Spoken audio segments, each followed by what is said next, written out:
Hi, I just wanted to explain why we're doing these videos. Not only is it to assist the town meetings in being more accessible, it's to help you be more engaged. What we hope to do here is to build more engagement in the community and to help those unable to attend be more engaged.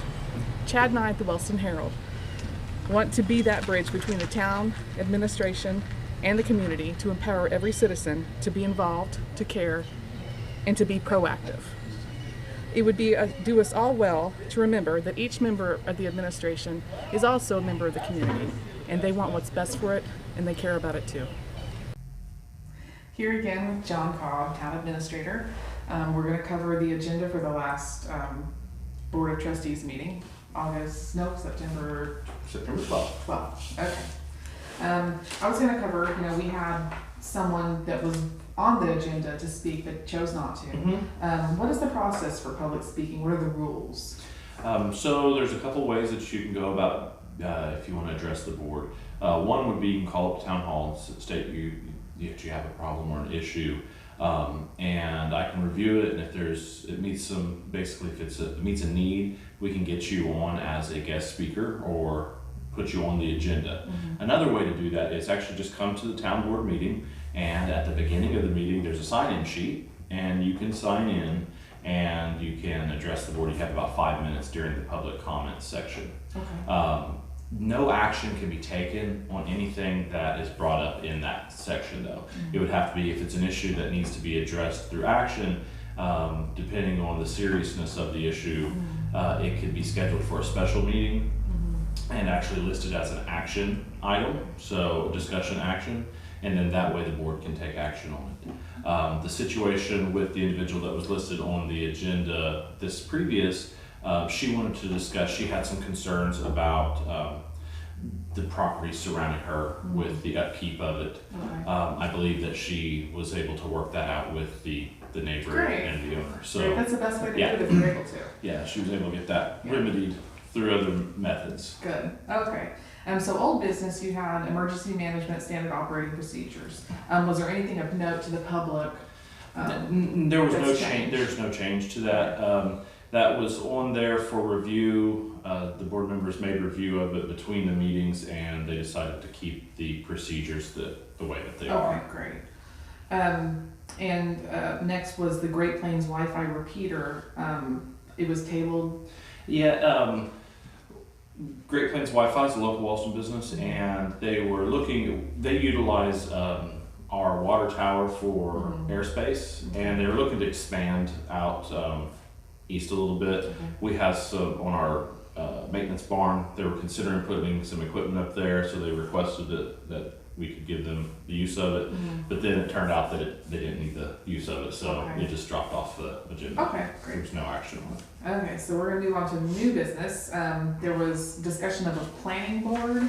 Absolutely. This is one that, let's see here, and they did make the motion to actually take nominations for the planning board members. Okay. And then we have a schedule that will be posted. So the next planning board meeting, it's actually going to start at 5 o'clock on the regular scheduled meeting dates. Okay. So the second Thursday from 5 to 6 will be a planning board meeting. Okay. And we will be looking for, I'll be posting on the social media page that will be accepting nominations for planning board members. And this is from the public? From the public. Okay. And then the Board of Trustees, out of those nominations, will select 5 members of that board. Okay. Now what exactly will the planning board be doing? So it will be basically planning the future growth of the community. It's actions that don't happen tomorrow, but laying the footprints laying the foundation for growth in the future. It'll have to do with zoning, how to lay out zoning plans for the community, annexation and growth plans for the community, targeting grant opportunities for economic development and growth. Really, it's just kind of a roundtable discussion of people trying to steer and responsibly manage the community's growth. That is coming. I mean, and if we don't manage it, we might get behind behind a curve. And this is a volunteer It is, committee, yes, correct? it's a volunteer committee. You, basically, it's within the school district. So, it's not confined to the municipal boundaries. Okay. The employee leave policy changed and compensatory time. Yes. So in order to make sure that the employees are compensated for the work that they do correctly, we put in policies regarding comp time. So police officers, for instance, work by labor laws 86 hours in a 2-week period, and anything over that, they are to be compensated for comp time. So we have a new comp time policy that allows them to build up a bank of comp time, and it's a time and a half over that 86 hours, and then they can use that. This is basically leave time. Okay. Next agenda item was the cemetery committee. We had our previous sexton, George Miller, for 15 years, and he retired in December of 2018. So we're looking for a new sexton and/or contractor for maintenance. Yes, so we're taking anybody that would maybe be interested in that. They can bring their resume or information up to town hall. The board will discuss, so they tabled the cemetery grounds section until the next meeting. So they will discuss that again. And if we have maybe some people that are interested in, they bring their information up, or if they want to come to the next board meeting, they can express their interest in that. But the creation of the cemetery committee, they did make a motion to start getting nominations. So the same with the planning committee. These folks will basically work together in a group, 5 of them, and they will help steer and manage the cemetery operations. They will, ideally, what would happen here is that board would be created, and they would be given a budget that is a line item budget in the under the municipal budget, and they would manage the cemetery within that budget confines. They would be responsible for raising funds, doing fundraisers, and depositing that money with the treasurer at the town, and then that would help grow that cemetery. So that's kind of what we're looking for. So if anybody is interested in setting on that committee, bring your name or email me, or just stop by town hall and express your interest, and I'll get you on the list. Or talk to one of your board members and express that concern. So the cemetery itself, it has the opportunity to grow in land-wise? Yes. Yeah, we have 12 acres on the north side that's not open yet. We lease it to grazing land right now, but the current cemetery, the 15 acres of the old cemetery, is pretty full. It's probably about 90+% full. So eventually that's going to have to be opened over there. Right. But we have to be able to find a way to sustainably raise funds for that. Whether that be through a cemetery committee that goes out and finds ways to raise funds through donation, or the town board discusses and considers appropriations toward that, like a sales tax funded or something of that nature. And those are things that the cemetery committee would be integral in steering and discussing. There was also discussion about cemetery fees. Do you know more or less what the current fees are, and how would they compare with our neighbors? We're fairly comparable. This action was tabled because I think the direction that the board's going with that is, if the cemetery committee is created, kind of let them form up some of those things. So comparably, our lots are $350 or $350 a space. Luther's are $350 a space. Chandler's are quite a bit cheaper. I believe though that Chandler's funding mechanism is like quite a bit different. I believe they fund it maybe through sales tax, and I know they have their grounds maintenance crews maintain their cemetery, so it's funded just a little bit different. But so those are the two that are right around here. We also charge a marking fee to go out and mark the graves, and that's I think $25 or $50, somewhere in that neighborhood. But that's all the fees there. And unfortunately, the revenue is, the expenses outweigh the revenue. So there has to be some sort of sustainable funding mechanism put in place for it, or active fundraising. In the past, historically, the cemetery had active fundraisers, and I say historically, probably 10 plus years back, and those help maintain that fund. The cemetery does have a substantial perpetual care fund, or it has about $80,000 in CDs that are set aside. That's basically it's never touched, and the interest is income. But unfortunately, right now CD rates are so low, the income's just not really there.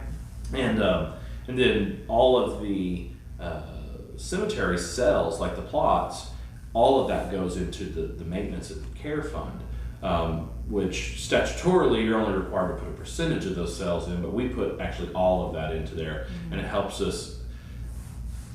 push that up a little bit. We have, I think, around $18,000 in that maintenance account right now. So there are funds there to do some things, but you have to be just real cautious with it, because cost of maintenance, like a contractor, is very expensive. About $14,000 a year to have somebody come over it. Yeah. So basically, it's not really a for-profit. It's like, this is to take care of our people and our land. Yes, absolutely. So it's not like they're raking in the big bucks. No. And here's where we have to build that fund up substantially. I mean, we need 100,000+ in that operating, because that new plot, the 12 acres on the north, are going to have to be open up. And in order to open that up, there's dirt work, there's plotting. You have to have it plotted, and leveling, and fencing, and landscaping. So there's a lot there. And that cemetery committee, it's really important. Those people will be integral in pushing how that all happens. We have a beautiful cemetery, a lot of history. Yeah. Pretty old, like 1800s probably. It predates Wellston. It was the Ingram Cemetery prior to Wellston. So there's graves up there, from the 1880s, 1890s. It's just a very historic cemetery. Okay. There's a new section, at least it was to me, in the agenda called the Officers Report.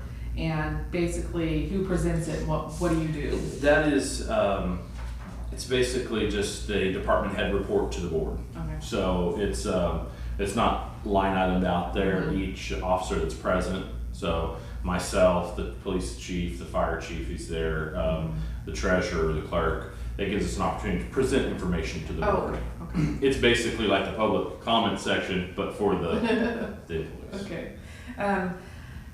There was, I'm trying to remember what order I was in here. Next was the municipal court bond schedule. Okay. And that's just discussing. Yeah, so periodically you have to review your municipal fines schedule, or the bond schedule, and to make sure you're in line with other departments and state statutes. So this was a review of that, and also we added a technology fee to our court costs. So a lot of municipalities institute this technology fee within the court cost, and what that does is that helps us pay for the digital ticketing systems, for the body cameras, for so on and so forth. Okay. And that does bring us to, like, police graphics was next, so we're going to get some nice graphics. Yeah, absolutely. All of our cars will have a really nice looking graphic on them. So do we know who's doing that? Graphics, the company is, I think that's what it's called, is Graphics, like with an X. Excellent. And then there is a gentleman over in Chandler, and I'm sorry, I don't know his name, but he has actually donated his time to apply those, which is really, really helpful. Great. Great community support there. Exactly. They'll look really good. Yeah. Next was the Otis software. Yeah. Is that the ticketing system you were referring to? So what Otis is, and I have some information here on it.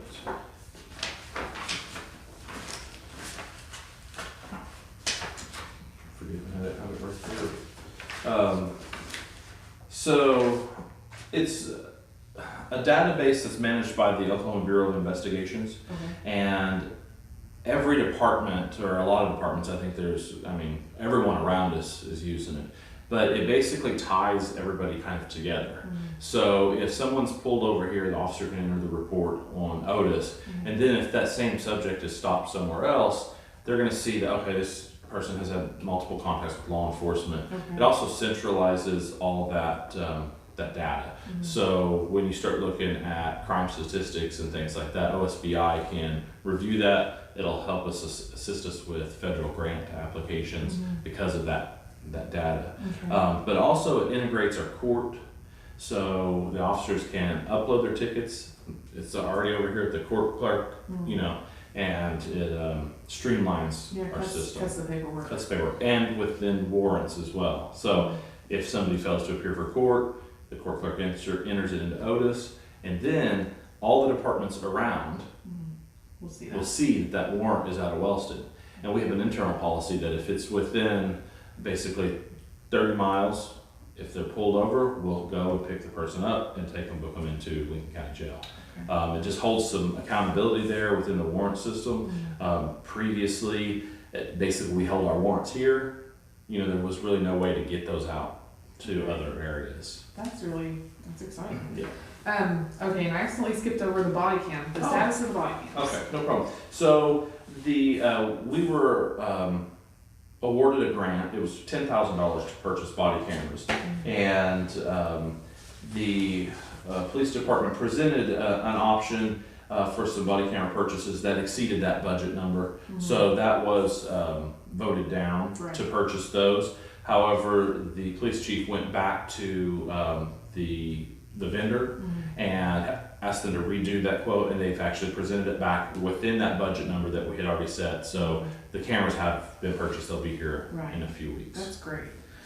And the next was about all the police department budget obviously has to be upped because of all the different things. So yeah, anytime in a municipal budget that you exceed, or you have an expenditure that's going to exceed what you have in the approved budget, the board has to do a budget amendment. So basically it's just housekeeping. They say, okay, yes, amend the budget to reflect the increased revenue from the increased bond schedule, and then increase the expenditure line items for like the Otis software. Okay. Is that, I don't know if this is a rookie question, but is that like a month up, or is that like for the rest of No, it would amend the budget for the remainder of the fiscal year. Okay. Okay. And next we had several positions being filled. Absolutely. The part-time court clerk. Who did we select? Melissa McCullough. When did she start? She started this last Thursday. Oh, great. She had her first. Well, actually, that was her first court date. She started Friday, the day after she was hired. Started a crash course in court clerk. So kind of got her up to speed. She's an amazing, talented woman, and very happy to have her here. Good. Welcome, Melissa. Yeah, she's going to do a great job. And we got somebody super awesome to be the streets grounds worker, and I think it's him. So you're taking on another hat. No. Were you already doing this? It's in your name. So where at now? On the minutes, I swear it said your name. Are you not going to? No. Oh. We hired a young woman to come in and help part-time with streets and grounds. No, I do mow and I do all that. We all wear all the different hats, but this is a part-time position that actually will come in and help. She doesn't want to be named, or it's okay. It's okay. It's all right. But welcome. It's Chastity. I don't remember her last name. Chastity. I don't know. Well, welcome, Chastity. Yeah. Sorry, I totally misread, so that is on me. I'm sorry, I took your thunder, Chastity. Okay, so there was 3 other approvals and hires or ending of their probationary periods. Chief Van Wert, his probationary period is over, and he's just regular employee now. Regular chief. Yeah. And it had 2 other volunteer reserves. Are those 2? Yeah. Jonathan and Kaylin? Yes. And they are 2 volunteer reserve officers that Chief Van Wert has brought on to assist and volunteer with the department. I was wondering if Well, I see where on the minutes, what the board had decided to do there is that they made the motion to approve me to fill that part-time. Got it. Well, no, so statutorily, our board form of trustees or trustees, they have the hiring and firing. As an administrator, I don't hire and fire. That's on the board level. They made a motion, because I have kind of a quasi-city manager position, they made the motion to approve me to hire and fire the part-time streets positions, in the part-time positions, just because the nature of that, unfortunately, sometimes you have high turnover in part-time positions, just because people find another job, or they, it's too much to work part-time outside their 40-hour job. It's hard to fill those positions on a month-to-month basis. So like if I have a opening or a vacancy fill like the day after the board meeting, and then I have to wait, till the next to fill it. So it makes it a little bit more, a little more efficient. Right. That way we're not my having, apologies. that way we're not having to schedule special meeting after special meeting. That makes sense. So it's just kind of makes it a little more efficient. So that's kind of the language in there. And I can see where it would sound, because made the motion to have John Cobb fill this position. Right. See, I know. Made the motion to have me hire. To have the power to fill the yes. position. So, Okay. But as far as I know, I think that was the main, unless you feel like I've missed something on there. I know we discussed the Wilson Public Works Authority. All their stuff was tabled temporarily, so the next meeting, they'll cover it. Yeah, the Public Works Authority, there was nothing, there's some discussion about amending some rates on irrigation meters, and then we need to increase our tap charges. So that's like when you build a building and you have to tap that water line, that hasn't been adjusted in probably 15 plus years. So the cost of the materials has raised. So we're having to kind of amend and look at that. But those were tabled to do a little more research and get a little more pricing so that we're in line with everyone. And we're still on for the long-term study. Oh yes, absolutely. That's my next meeting with that. It'll be on October 1st. I'll be meeting with Randy Clark with Oklahoma Water Resource Board. He is, we're trucking along with that, and that's going to be a great deal. It'll really help us understand our water system, the state of our infrastructure, and what we need to do to be planning for the future. Yeah. And then, a little other news, I attended the Oklahoma Municipal League Conference last week. That was great. I'd like to give a shout out to my counterpart in Luther, Sherry Pidcock. She was awarded the Municipal Woman of the Year for towns under 5,000 people. She's doing a great job over there. Got a lot of good information from the conference to help us kind of move on down the road. On another side note, yesterday was the Fresh Paint Days for 2019. It was at the old feed store, now Hammer PC, and it was great. It looks beautiful so far, and they're not done, but it looks beautiful. And we thank Dr. Bob Palmer, I almost said Bob Pamler, and JD Popham was there. Several other members of the community were there. Roots 66 Nutrition showed up with nice, really refreshing herbal teas for all the volunteers. And John and Chad made barbecue, which I did not get to have, but I know it was delicious. I know it was because I could smell it the whole time. But whenever we do more of it, do we have a plan for when? It's probably going to be. So we got all the base coat done, and we still have to cut in all the trim. So anybody that wants to volunteer for that to help with that, I'm going to probably post a couple option dates. It'll be in October. So maybe a Saturday and a Sunday or somewhere around that. I will post that on the Facebook page, and I'll get it to you so you can get out there. I just got to check the schedule on Monday. This is that event that the town of Wellston, we won a grant last year because of the work that was done. Yes. And we want to do that again. Yes.